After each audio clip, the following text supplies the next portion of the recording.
Nous, jeunes Africains, quand on regarde, que ce soit les séries, que ce soit des films, avec le système scolaire occidental, on rêve aussi d'étudier un jour en Europe. On veut aussi, on rêve. Nous, on veut aussi que chez nous, ça devienne comme ici, où l'accès à l'école est très facile, l'accès à beaucoup de choses soit quelque chose de normal. Mais c'est encore un peu compliqué. Mais je pense que les choses se bougent. Le Book Club avec Philippe Robichon sur Beurre FM. Le Book Club de Beurre FM, c'est l'émission qui parle des livres avec ceux qui les écrivent, à ceux qui les lisent. Bon week-end à tous. Ils sont venus à deux pour parler d'un livre qu'ils ont écrit à quatre mains. Étienne Longueville est avec nous. Bonjour. Bonjour. Vous êtes bénévole du collectif Kajma 22, dont l'action est d'aider des adolescents migrants pour lesquels l'administration française ne propose aucune solution. Ça a été monté par Françoise, une infirmière à la retraite. Qu'est-ce qui vous a donné envie, vous, de rejoindre cette association et de devenir accompagnant ? Ça s'est fait assez simplement. Françoise m'avait sollicité.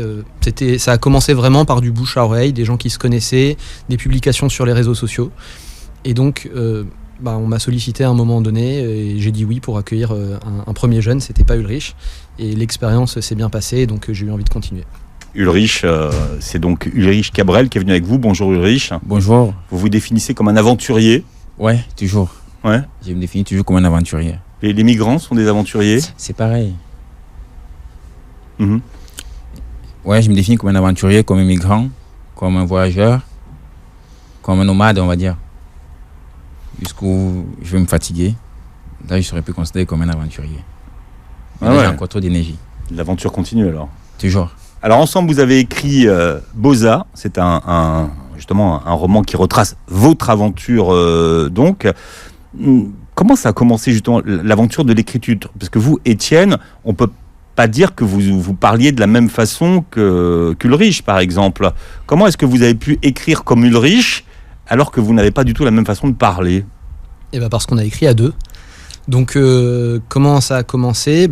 On avait évidemment beaucoup d'échanges et l'écriture c'était un bon moyen quand il y a un étranger qui rentre chez vous, il faut apprendre à se connaître et l'écriture c'est ce qui a permis de passer de l'étranger au familier finalement. Et on a créé ce lien, on s'est raconté un peu nos vies et puis finalement ce texte il était l'occasion d'apprendre à se connaître et il était aussi l'occasion pour moi Ulrich m'a accueilli dans son histoire à cette occasion-là et effectivement ça a été un de mes objectifs de pas imposer mes mots, de pas imposer ma vision du monde et d'essayer, même si c'est toujours un peu compliqué, mais c'était dans nos échanges de bien retranscrire ses mots à lui, son langage à lui, même si des fois ça a donné lieu à des échanges assez drôles. Ouais, Ulrich, il a eu du mal, Étienne, à se couler dans votre langue ? Non, il n'a pas du mal, mais il a tendance à adoucir le vécu. Et c'est pas tout ce que je cherchais, c'est pas tout ce que je voulais, je veux pas montrer un monde bleu pourtant c'est rouge. Et Étienne il est trop dans ce monde-là où il veut adoucir le monde. Et moi je voulais décrire la réalité. Il met beaucoup d'adjectifs qui enjolivent les choses, c'est ça ? Ouais, il souligne beaucoup au jaune, pourtant il faut souligner au rouge. Et je crois que c'est pas trop ce que je voulais. Je veux pas montrer à ceux qui sont derrière ou à ceux qui sont devant que ça a été si doux comme ça, non. Il fallait décrire les mots tels qu'ils sont. Comme quand vous dites peut-être un voyageur, mais un voyageur, ça reste pour moi pas vraiment ma caractéristique. Je ne me qualifierais pas comme un vrai voyageur. Je me qualifie comme migrant. Et voilà, c'est ça le mot qu'il faut employer. Mais Étienne, vous voyez, Étienne, il va prendre peut-être le mot de... Moi, je dis peut-être Étienne, lui, il dit un SDF. Et moi, je dis un clochard ? Un clochard, on va dire. Moi, je dis un clochard, lui, il va dire un SDF. Vous voyez, moi, je peux dire un handicapé, lui, va dire quelqu'un à mobilité réduite. Vous voyez, on n'a pas la même texture du mot, on n'a pas la même façon d'utiliser le mot. Et c'est pas trop le vocabulaire là que je voulais emprunter dans le livre Boza. Donc, on écrit un premier passage depuis les 80 pages qu'on a redéchiré. Ah oui, carrément. Ouais, même parce que c'était pas ça, quand même. C'était trop Balzac. C'était un truc trop love. Et non, c'est pas trop ce que je voulais. Voilà, après... Boza, il est fin, on vous dit il est mignon, Boza. Ouais. Donc vous êtes reparti, vous êtes replongé au pays, même pour décrire un pays que vous ne connaissez pas, Étienne. Il a fallu mettre des mots sur le bidonville, les ghettos, la misère. Ouais, il fallait qu'il découvre un peu l'envers du décor, qui découvre un peu exactement d'où je viens et voilà. J'ai le souvenir d'un moment où il relit un passage et dans un dialogue, il dit merci à un vendeur. Et il me dit mais jamais de la vie, il me prend déjà mon fric, je vais pas lui dire merci en plus. Ça, c'est normal. Et voilà, donc on a eu beaucoup d'échanges dans l'écriture et donc Sur les effectivement dialogues, ouais. on a raturé, on a changé parce que effectivement c'est cette interaction-là aussi qui permet cette familiarité, qui permet aussi de se comprendre. Bon, votre livre a eu énormément de succès à la sortie. Vous avez été numéro 1 des ventes. Aujourd'hui, il sort en poche chez J'ai lu. Là, ça veut dire que tout le monde peut l'acheter. C'est ça, c'est bien aussi le fait d'être en poche. Aujourd'hui, ça donne une seconde vie au livre, même une vie encore plus grande. Mais vous, Ulrich, vous étiez dès le départ, vous étiez sûr que ça allait fonctionner en fait, que ça allait se vendre à des millions, qu'en plus vous alliez faire un film, que vous seriez le héros du film, que finalement le générique du film, il ferait des millions de vues sur YouTube. Ouais. Vous étiez certain du succès du truc. Ouais, je suis tout certain. Même si les conditions sanitaires sont arrivées et ont un peu ralenti le truc, mais je suis tout sûr que ça viendra. Et moi, je l'ai dit qu'on va vendre 1 million d'exemplaires, mais la date, elle n'est pas définie. Mais c'est sûr, on va le vendre à 1 million d'exemplaires. Ouais. Boza, il sera là à vie. Long Le film, seller. il va se faire. Même si on n'a pas les contacts, on n'a rien, mais un jour, le film, il va se faire. Ça, c'est sûr. Bah, qui c'est qu'ils vont prendre pour jouer votre rôle? Patrick Soulaille ou Bah, moi-même, je pourrais plus jouer mon rôle parce que j'étais petit à cette époque. Mais après, je pourrais prendre... Non, mais moi-même, je jouerai mon rôle. Je pense que moi-même, je vais jouer mon rôle parce que... Voilà. Boza, c'est un cri. Alors, comment ça se conjugue? On dit il a Boza. Bon, on peut dire il a Boza, on peut dire... C'est un mot universel. On le prend de toutes les façons et il reste droit dans ses baskets. Il bouge pas. Alors, il a Boza, pour tout le monde, ça veut dire quoi? Bah, il a Boza, ça veut dire il a eu un cri de guerre, il a traversé une frontière, il a réussi à faire un truc de pas très commun, il a gravi un échelon, voilà, un truc comme ça. C'est ça le Boza. C'est ça. C'est pas il est passé en Europe, c'est pas ça? Mais traverser une frontière, il est passé en Europe, c'est ça le Boza. Le Boza, c'est un mot, c'est très grand. Passer en Europe, c'est un Boza.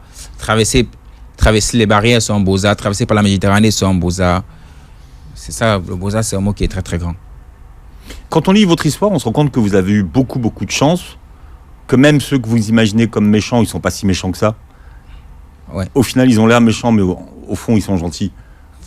Ouais, on va dire ça comme ça. Ou alors, c'est parce que vous avez quand même pas voulu trop charger la barque dans le livre. Non, mais j'ai pas trop. Le but, c'est pas de charger la barre.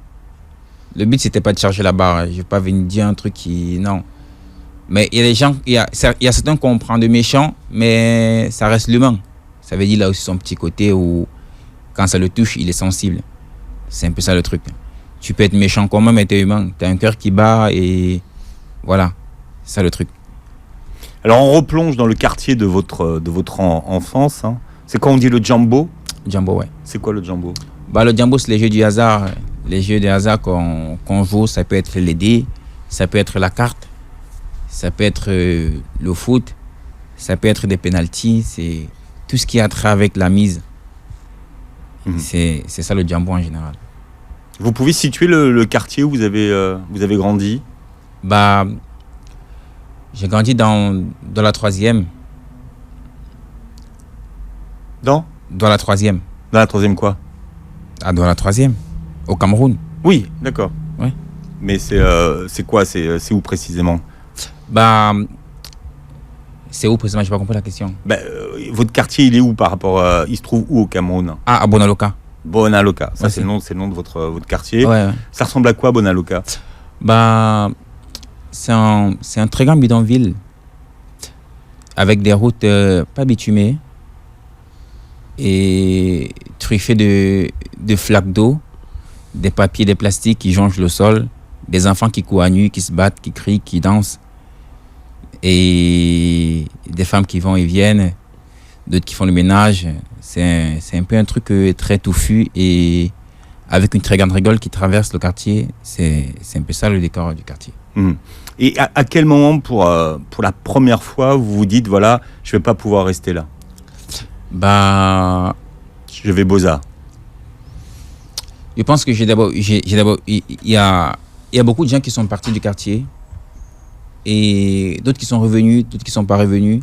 Et j'ai un ami qui est parti la première fois, ça va marcher, il est revenu, il m'a dit vas-y, viens, on va. J'ai dit non, c'est pas le bon moment, vas-y, t'inquiète pas, je vais revenir un autre jour et tout. Après, quelques années après, je l'ai suivi. C'est les vendeurs de rêves, ça, ceux qui... Non. Il ne m'a pas vendu le rêve, il ne peut pas me vendre le rêve. On ne me force pas à faire un truc que je ne sens pas. Ça y est, moi-même, j'avais aussi cette envie. Moi, j'avais cette envie, ce fantasme-là, ce petit truc-là que... Ouais, j'avais aussi l'envie forte. Donc, il n'y a pas quelqu'un qui m'a vendu le rêve à me raconter tout et n'importe quoi. Je savais que ce que j'allais faire, c'était un gros risque. Et que les conséquences pouvaient être la mort, comme l'amputation d'un bras ou d'un pied, un truc comme ça. Je savais que les conséquences pouvaient être très, très graves. Mais vu que quand je regarde derrière, j'ai rien qui m'attend. J'ai pas d'héritage. J'ai rien. Et derrière moi, j'ai rien laissé. Et je me dis, bah, tout est devant alors. Alors, chercher ce qui est devant. Voilà, c'est comme ça que je suis parti. C'est au moment où vos parents n'arrivent plus à payer le lycée que vous prenez cette décision de quitter le Jumbo. Exactement. Pourquoi ? Parce que finalement, vous ne voyez pas avoir une vie sans école. Non, mais vous savez, nous jeunes Africains, quand on regarde, que ce soit les séries, que ce soit des films avec le système scolaire occidental, toute cette beauté, on rêve aussi. On rêve aussi d'étudier un jour en Europe. On veut aussi, on rêve.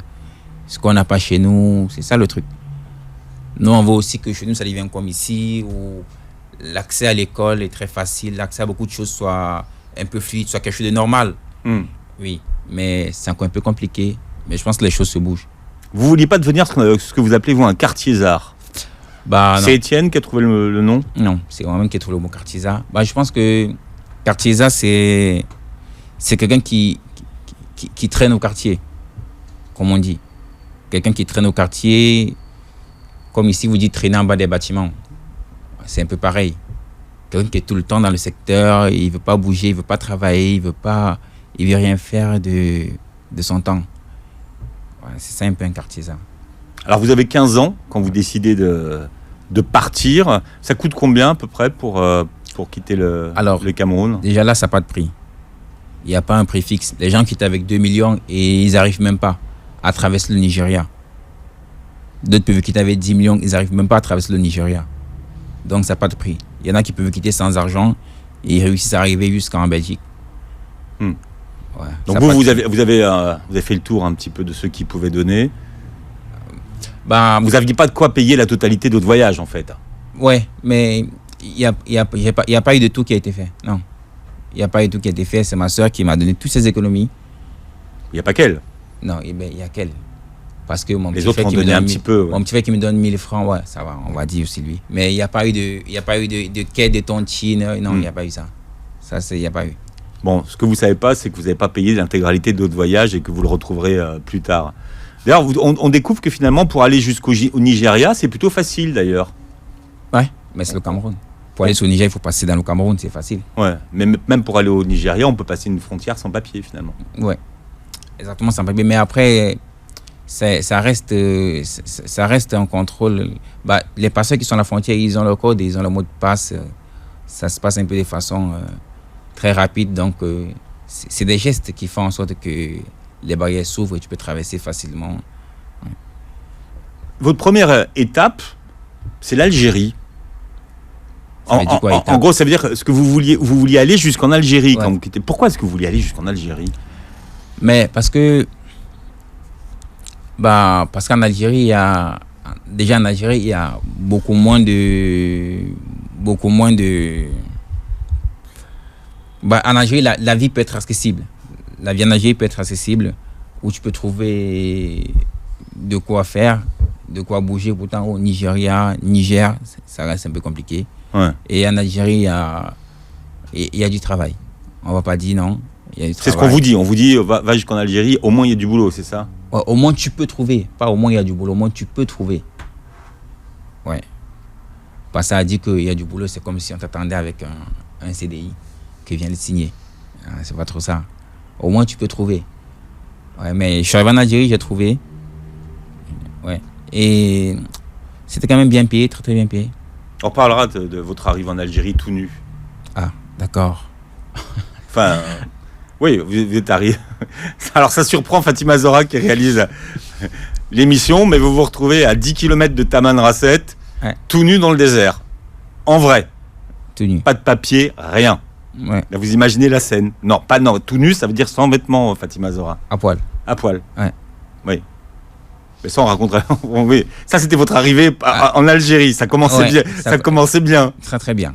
Ça commence très très bien. Mais après, l'Algérie a été... Après, c'était vraiment compliqué là-bas. Mais après, c'est très vite rentré dans l'autre. Ouais. On reparlera de l'Algérie. Donc vous avez grugé pendant tout le parcours, en fait, finalement. Bah, je pense que... Ouais, j'avais pas trop le choix. Bah, je vous ai dit que tout était devant. Il n'y avait plus rien derrière.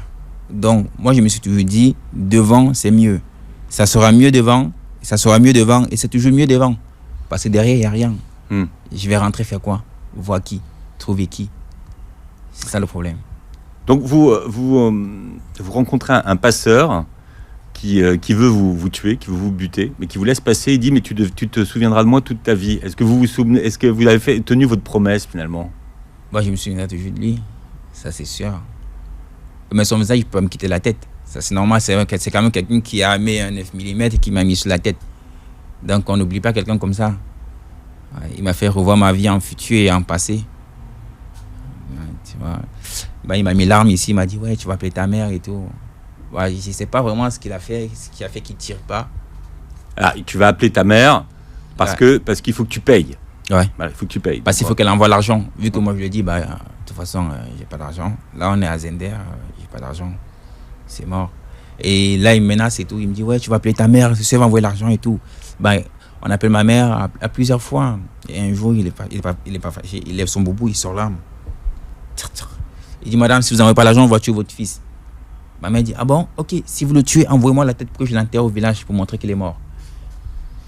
Là, le mec, il est assommé. Bam, il dit, vas-y, dégage. C'est comme ça qu'il me laisse. Parce que votre mère, elle n'avait pas d'argent de toute façon. Ah, Évidemment, mais quand on quitte le ghetto, c'est parce que... Bah, ma mère, elle n'allait même pas envoyer un sou, ça c'est sûr. Bah, je savais, ma mère ne pouvait pas envoyer l'argent, ça, c'est normal. Elle ne pouvait pas, elle n'a pas. Bah, si elle avait, je n'allais pas sortir. Hein. J'allais rester chez moi si ma mère avait l'argent. Et on le voit, tous les méchants que vous rencontrez, finalement, ils sont tous sympas. Ouais. Dans votre livre, c'est vrai que même quand ils ont des têtes pas sympas, je sais pas ce que vous leur faites, mais ils vous épargnent à chaque fois. Je ne sais pas vraiment s'ils m'épargnent avec une forte volonté, mais... Ouais, mais ils finissent par être des gentils. Bah, après, je vous ai dit, ça reste des humains. Ça veut dire qu'il est là pour un but, et après, il juge aussi le pour et le contre. Donc, il est là pour un but.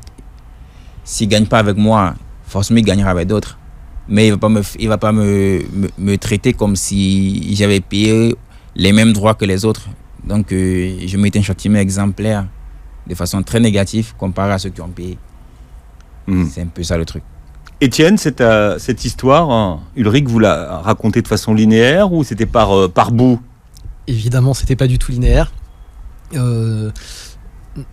En fait, il y a eu plusieurs moments. D'abord, on a échangé comme ça, naturellement, quand on s'est connus, et donc c'était par bribes.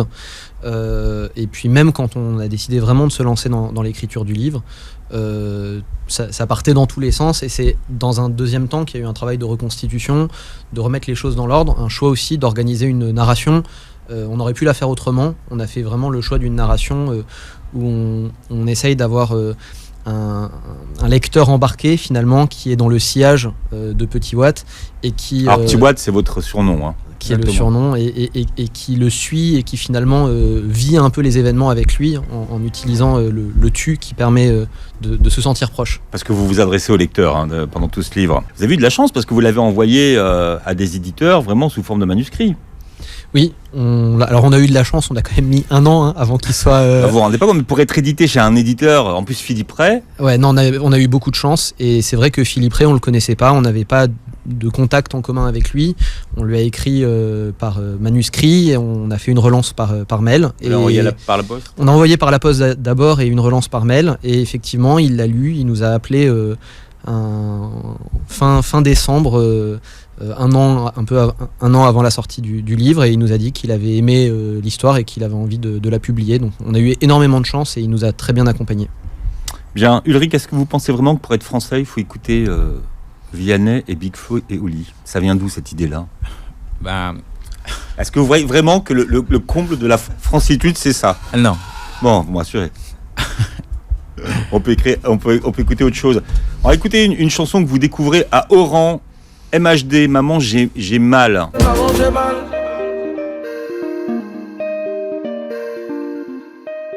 Ça vous rappelle Oran, ça, Ulrich? Ouais, j'ai beaucoup de souvenirs d'Oran. Vous découvrez à Oran, vous découvrez les cybercafés, en fait. Ouais. Non, je ne découvre pas les cybercafés à Oran. Je ne découvre pas. Il y a des cybercafés au Cameroun. Mais à Oran, je vais plus au cybercafé. Mais quand je trouve du travail, je m'achète un téléphone. Ouais, donc là, c'est fini, il n'y a plus besoin de... Ouais, Il y a plus trop besoin. ouais. Bon, alors, on raconte votre périple. Bon, il faut rentrer jusqu'en en Algérie. Comment est-ce que vous vous retrouvez tout nu et à poil à 10 km de Tamanrasset, quand même? C'est pas commun comme histoire. Ouais. Ben, en fait, j'étais à la frontière d'Arlit. La frontière avait Ingim. Et dans un La frontière algéro, donc nigérienne. ouais, et ils appellent ça un marché. C'est où des camions vont acheter de la marchandise en Algérie pour venir vendre au Niger. Et je suis là-bas, ça fait 3 jours. Et je vois comment ça se passe un peu. Je tourne dans le marché pour voir comment ça se passe. En fait, ceux qui payent, on met le nom sur une liste. Et quand le camion est prêt, on lit le nom. Ils montent dans le camion pour les amener par le désert. Et C'est un pick-up, en fait. ouais, c'est un Voilà, pick-up. voilà. C'est un pick-up. Et en fait, nous sommes comme ça dans le marché. Il y a un pick-up qui est garé. Il y a le convoyeur qui fait l'appel. Et là, il s'embrouille avec un gars. Et quand je vois l'embrouille, je vois tout le monde est dévié vers l'embrouille. Tout le monde qui regarde l'embrouille. Bon, il n'y a personne qui regarde le camion. Tout le monde est là sur la baston et tout. Et moi, je me disais, c'est le moment il faut flasher. Je suis dans le camion direct. Sauf dans le camion, je ne me pose même pas la question à savoir est-ce qu'il va me voir. Non. Je suis dans le camion, je suis allé m'asseoir. Je n'ai même pas parlé. J'ai fait comme si j'avais payé tout. Et Ils ont pas compté, ils ont pas remarqué qu'il y en avait un de plus, quand même? C'est à Tamanrasset quand on traverse, on arrive loin à Tamanrasset. C'est où ils se rendent compte que non, il y a rien trop. Et là, il me répète, il dit, toi, t'as payé. Maintenant, pour me punir, il enlève tous mes vêtements, il part. Il me laisse avec les autres. Maintenant, il y a une voiture qui vient, la voiture. Il vous laisse, donc c'est lui qui vous laisse à poil dans le c'est lui qui me désert. laisse à poil. Voilà, pas d'argent, rien. Rien, à poil, vraiment à poil, sans chaussures, comme je suis né là. Combien Comme je suis né. de degrés dehors? Ouais, là, je crois qu'on a 55 peut-être. Ah, ça chauffe.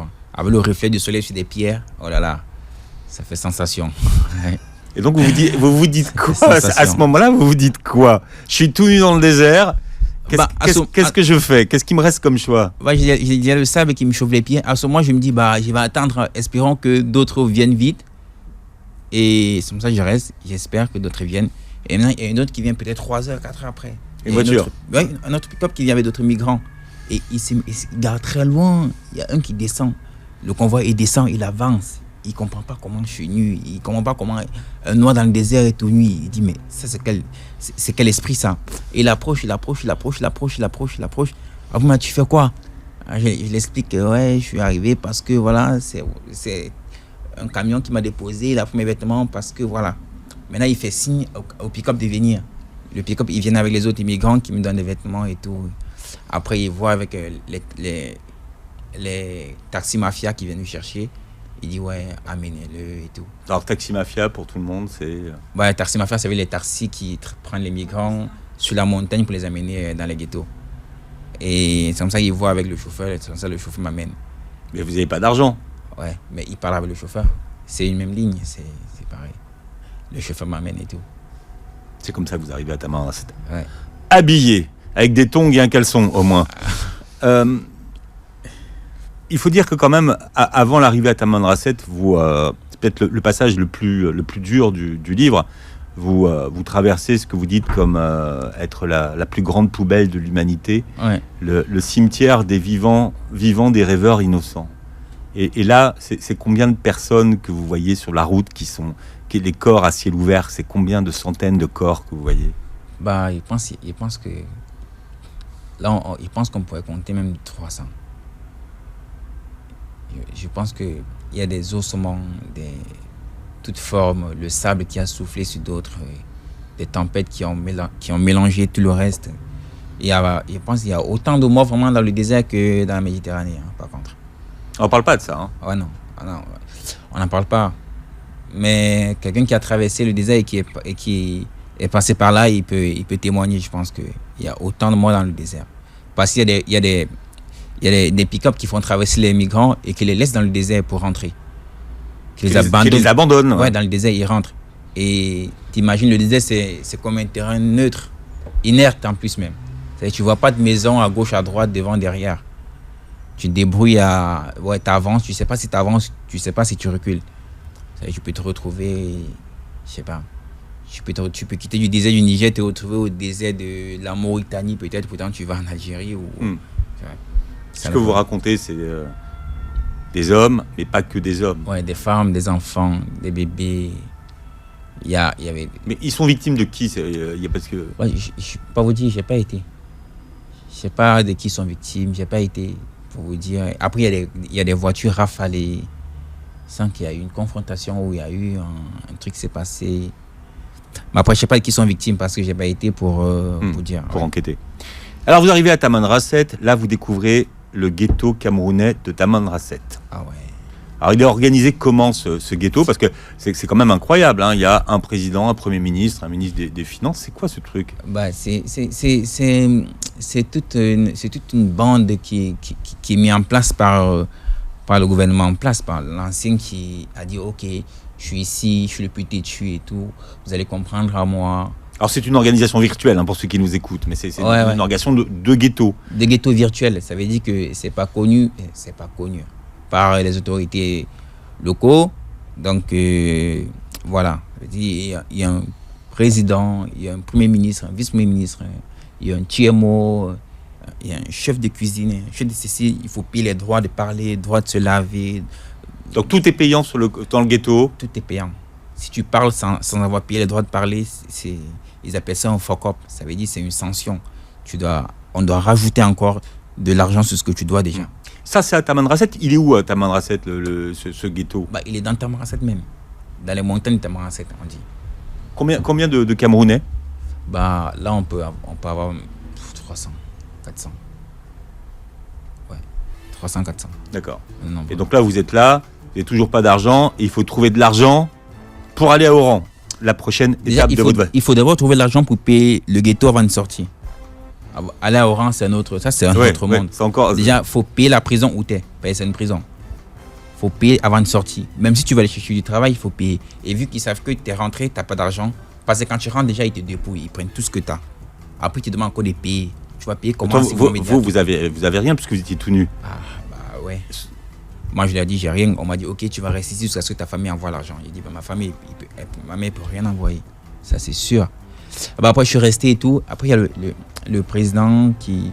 Il y a un Burkinabé qui me ramenait du pain avec du jus. Parce qu'en Algérie, le pain, c'est presque gratuit, on va dire. Et il me ramenait du pain avec du jus. Et moi, je suis allé voir le président. J'ai dit, salut, président. J'ai pas le droit de parler normalement. Parler au président, il faut avoir payé le droit de parler. Ça veut dire que j'ai payé aucun droit. J'ai même pas le droit de parler, de boire même, j'ai pas le droit. Et le président, il est là, il est assis, il est tranquille. Moi, je vais vers lui. Je m'assois d'abord en face de lui, on se regarde longtemps. Après, moi, je vais vers lui, je salue. Je lui explique la situation que moi, je suis ici et je vous dois beaucoup d'argent. Je reconnais que je vous dois de l'argent. Ça, les hommes, ils aiment ça quand je reconnais. Je dis, je reconnais que je vous dois beaucoup d'argent, mais je ne peux pas vous payer si je suis ici. Je veux que vous me laissiez. Je suis sûr, j'ai la chance de trouver un bon travail. Je travaille, je vous paye et ça va. Là, on est réglé, on est réglo. Si je reste ici, je ne pourrais pas vous payer. Parce que vous avez vu, ma famille, ils ne peut pas vous envoyer l'argent et tout.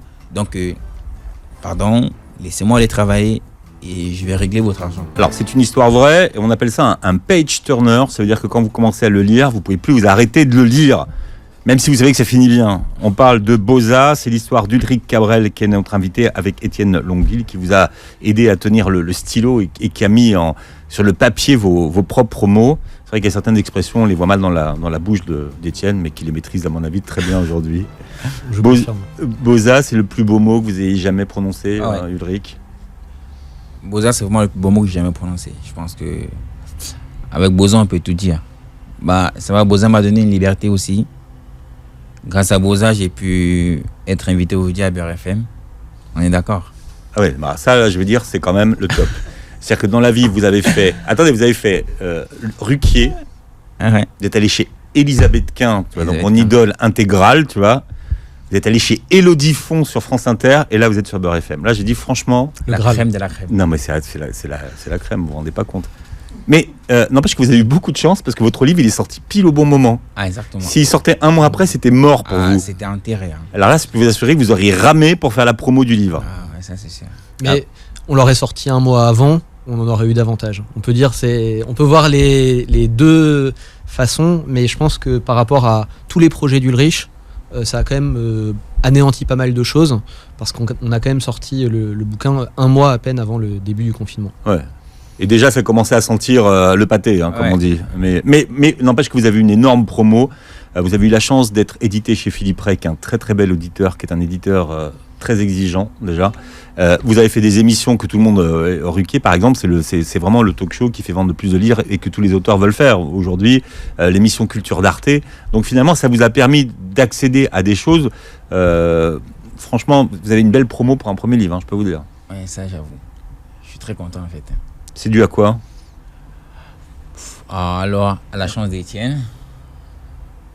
C'est dû à la chance d'Étienne. Ou parce que vous êtes un bon client aussi? Ah, peut-être. On va regarder ça. Monsieur... Mais il a fait pleurer Clara Luciani, enfin, à l'image, attends... Est-ce que vous permettez? Je pense que personne n'avait vu Ulrich quand on a été invité chez Ruquier. Et je pense qu'il faut le dire. C'est-à-dire qu'évidemment, il a explosé chez Ruquier. Mais quand on a été invité chez Ruquier, il n'y avait aucune vidéo. Et ils avaient juste le livre. Et donc, je pense que c'est dû d'abord au travail de Philippe Rey, au travail de l'attaché de presse de Ruquier, de l'attaché de presse de Philippe Rey qui s'appelle Marie-Laure Valkenaer. Et c'est ces personnes qui ont convaincu, qui ont essayé d'expliquer que le livre aurait du succès, que Ulrich serait quelqu'un qui exprimerait des idées nouvelles. Et donc, je pense qu'il ne faut pas renverser l'histoire après coup. Ouais. Bien sûr que ça a fonctionné, mais je pense que ceux qui nous ont invités, en tout cas à Ruquier, ils nous ont invités avant d'avoir vu Ulrich. Moi, je vous ai invité, je ne sais pas que vous étiez allé chez Ruquier, parce que en plus, j'ai même pas la télé. Alors, je peux vous dire, je vais pas. Moi non plus. L'attachée de presse, elle m'a appelé, elle m'a dit, tu vas kiffer, il y a un passage en Algérie, tu vas voir, c'est un truc de malade. Et elle me l'a vendu comme ça, parce qu'elle sait que c'est un truc qui m'intéresse. Et toute cette partie de savoir comment les migrants, ils arrivent jusqu'à Oujda, ils arrivent jusqu'à Tanger, on la connaît pas, l'histoire. Donc là, on vous a laissé à Tamanrasset. Donc, comme vous êtes quand même des brouillards, vous arrivez à trouver du boulot, à mettre de l'argent de côté, un petit peu, Ouais. pour quitter le ghetto et pour partir sur Oran. Mais en fait, je mets pas l'argent de côté. Parce que quand on trouve un travail avec le monsieur et tout, on est 4. Et, Un gars qui vous fait faire sa maison, en fait. ouais, qui nous fait un décrépissage et retirer des vieux carreaux et tout ça. Et quand on trouve du travail, le mec, il doit nous payer à la fin du travail. C'est une tâche, il doit nous payer à la fin du travail. Et on a déjà parlé de la somme et tout. Mais il faudrait que quand je rentre au ghetto, j'ai réussi à donner quelque chose. Parce qu'au ghetto, ils sont très renseignés. Si tu trouves du travail, même s'il n'y a personne qui t'a vu, sache que quelqu'un t'a vu. Et le président du ghetto est au courant. Il sait tous ceux qui ont travaillé, avec qui vous avez travaillé, quand vous avez travaillé et où. C'est faux. Tu ne sais pas qui t'a vu, mais sache qu'il connaît même combien on va te payer. Ça veut dire quand je fais ça et tout, je sais comment ça se passe au ghetto parce que j'ai été 3 jours sans sortie. Ça veut dire j'ai dû comprendre des trucs. Et je me dis, mais si je rentre sans argent, qu'est-ce que je vais leur dire? Et là, j'ai une touche. J'ai dit, ok, je vais mendier dans la rue pour rentrer avec des pièces. Alors, comment on appelle ça, mendier dans la rue? Parce qu'il y a une expression particulière. Taper la salam. On appelle ça taper la salam.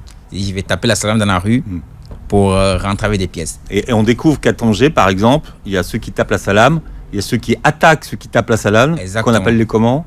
Bah, on les appelle les kankanibas. Et du coup, je reviens à ce que je disais. Et là, quand je tape la salam, je rentre dans le ghetto avec des pièces et d'autres pièces que j'ai gardées dans Cachette. une cachette, ouais. Et quand j'arrive au ghetto, ils prennent tout. Vous savez, quand ils me dépouillent, ils prennent tout. Et voilà, c'est comme Donc ça. il y avait l'argent de la cachette. Mais il y avait d'autres dans la cachette. Je ne peux pas tout garder. Il faut que je rentre avec un truc quand même. Un truc qui doit les convaincre de ne pas me casser la gueule parce qu'ils sont prêts. Et tous les jours, c'était ça. Vous dites que, par exemple, pour les migrants, Tamanrasset, c'est la ville la plus compliquée d'Algérie. C'est la ville la plus compliquée, je pense, que de tout le Maghreb, hein, Tamanrasset.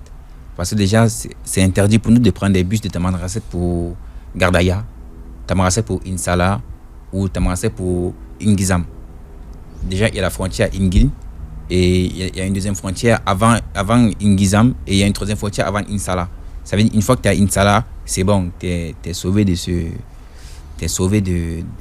monde de Konzag. Ouais. Et ouais, Tamanrasset, c'est la ville la plus compliquée du Maghreb. Mais après, du Maghreb, des pays que j'ai fait, hein, parce qu'il y a d'autres en Libye, sûrement, c'est très très compliqué. Ce que vous dites, c'est que la Libye, c'est le pire. Parce que là, ils vendent des des noirs. Déjà, ça, c'est. Ouais. Je pense que c'est le pire. Ouais. Ils vous font croire que vous trouvez du boulot. Et puis... Ouais. C'est pourquoi je dis des villes que j'ai fait, parce que moi, j'ai jamais fait la Libye. Donc, Mais on vous a proposé d'aller en Libye. Ouais, mais. On vous avait dit, fais gaffe. Ouais. La Libye, ça sentait déjà très mal à l'époque là. C'est marrant parce que quand vous parlez d'Algérie, vous parlez d'un pays de blancs. Ouais, mais tout ce qui n'est pas noir était blanc à l'époque. Non, mais pour vous, vous arrivez dans un pays de blancs. Bah, normal. Moi, j'ai toujours vu les Algériens comme les blancs. Bah oui. C'est en France que vraiment on m'a dit que non. Ça c'est rebeu, ça c'est renoir, ça c'est blanc, ça c'est chinois. Mais si t'es pas noir, t'es blanc. Ça c'est propre, c'est clair. Donc voilà. Maintenant je peux distinguer, mais à l'époque non. Il y a 2 ans, 3 ans, je ne distinguais pas. Alors vous allez à Oran, hein, vous arrivez à aller à Oran puisque vous échangez le fruit de votre travail contre un voyage à Oran. Ouais. Pour la première fois, vous admirez le paysage. Ouais, c'est dingue. Hein. Il y a beaucoup de tours à Oran. Oran, c'est très bien construit par contre. Et c'est une très très belle ville. Et vous demandez le quartier des Noirs. Ouais, oui. Bah, c'est là où ça qu'il faut demander. Bah, après, il y a beaucoup de quartiers de Noirs aussi. Mais il y a vraiment un quartier où c'est vraiment le tourdi, vraiment que typique noir. Ouais. Et c'est là-bas que je demande et c'est là-bas que j'y vais. Et là, vous dites Oran, c'est la première ville escale. Après le désert, c'est la première ville où tu peux souffler. Et là, il faut faire attention parce que vous rencontrez des gens qui, comme vous, ont fait le voyage, qui ont fait une vie à Oran. Ouais, qui sont mariés, qui travaillent, ouais. Et c'est vrai, hein, il y a vraiment beaucoup de personnes qui sont parties pour venir en Europe. Pour venir en Europe aussi, ouais. Et qui sont arrivés à Oran, ils sont installés, ils sont vraiment restés. Ils font leur vie là-bas, ils n'ont plus envie de bouger. Et moi, je ne voulais pas rentrer dans ce cercle-là parce que ce n'est pas mon but. Mon but n'a jamais été de venir rester en Algérie. Les slackmen. Les slackman. C'est quoi un slackman? Un slackman, c'est quelqu'un qui est couché sur ses oreillers, qui dit que ici c'est pour moi, c'est bon, qui ne veut pas bouger. C'est ce que vous appelez ici un flemmard, mais un slackman, c'est un flemmard fois 1000. Donc c'est un peu ça le truc. Beaucoup de tentations au Oran, vous expliquez, il faut faire très attention. Vous découvrez la tentation de l'argent facile, de ouais. Plein de choses. Hein. Il y a beaucoup de tentations. Hein. C'est vrai qu'il y a beaucoup de tentations où on te propose, on dit ouais, t'es jeune, tu peux nous faire ci, tu peux nous ramener ça et tout. Non, mais moi, c'est pas mon but parce que aller prendre le truc à quelqu'un où il a passé toute sa vie à économiser, ça veut dire le jour sa foi, frère, il peut te couper les couilles. C'est normal parce que si ça réussit, tu prends sa tête, ça veut dire que si ça rate, il prend tes couilles. Ça, c'est normal. Donc, moi, je voulais pas rentrer dans ce truc-là, pas du tout. Moi, je veux voyager. Laissez-moi voyager, s'il vous plaît. Je continue de rêver. Vous avez trouvé facilement du travail à Oran? Ouais. Vous faisiez quoi? On ramassait des papiers sur la route, mais on était très bien payés. Hein. C'est-à-dire, alors, parce que vous maîtrisez le dinar, vous? Oui, maîtrisez le dinar. On était payé, je pense. Au début, ils ont voulu vous arnaquer, vous. Si, on veut tout arnaquer tout le monde, mais après, il y a toujours des anciens qui disent non, ouais, c'est ça. Après, c'est entre les gens qui nous dirigeaient, tu sais, il y a toujours des. C'est quand l'argent arrive gros, celui qui est en dessous, il veut prendre un peu. Celui qui est en dessous veut prendre un peu. Ça veut dire avant d'arriver chez nous que tu t'es passé au ciseau. Donc voilà. Après, on a été sage et tout. Le monde était très bien payé. Je pense qu'on était payé presque 2000. 2000 dinars, c'est beaucoup. C'est beaucoup 2000 dinars. Bon, train pour Marnia et après, il faut aller à Oujda. Finalement, tout le monde dit que la frontière, elle passe comme une passoire. Non. Nous, on se rend compte qu'avec vous, que Oujda, c'est pas facile. La frontière ne passe pas comme une passoire, mais il y a un gouvernement subsaharien à Marnia qui arrête tout le monde. S'ils voient un nouveau, une nouvelle tête, parce qu'ils connaissent tout le monde. Et il y a une place qui s'appelle Agathe-Alouette, un truc comme ça. S'ils voient un nouveau, ils t'arrêtent, ils t'amènent là-bas. Et là-bas, tu dois encore payer les droits. Les droits que tu dois travailler pour payer avant de traverser. Mais je peux passer par là, mais... On va vous raconter l'histoire d'un trou sous un barbelé. Ben oui. Mais ça, c'est... C'est un tunnel, quoi. C'est pas... ouais. Non, c'est quoi? C'est quoi comme trou? Non, est-ce que Fatima Zora vous fait le signe du trou, mais à quoi il ressemble ce trou? Ben... le trou sous le barbelé, je pense que c'est pas à Marnia. Non, pour aller à Oujda? Non. Non? C'est pas là-bas. C'est où? Le trou sous le barbelé, c'est à la frontière avec Ceuta. C'est là-bas qu'il y a un tunnel avec des barbelés. C'est pas Et comment vous êtes allé à Oujda alors? Bah, on est allé à Oujda parce qu'on a traversé la barrière en journée. On a raté la nuit parce que la nuit, ils nous ont arrêtés à cause de vous? Avec des chiens et tout. Et on est passé la journée, 15 heures, normal, avec du soleil. Tac, tac, on a sauté. Et vous arrivez à Oujda? On arrive à Oujda.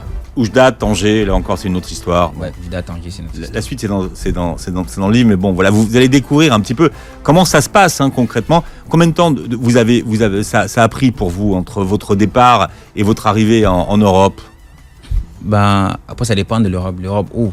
Sur le territoire Schengen ou en alors si vous pensez que l'Espagne c'est déjà l'Europe, c'est bon. l'Europe. Hein. Ouais, bah donc. Ah bah oui. Ça fait c'est combien? Pas l'Afrique, c'est l'Europe. Ça fait combien alors?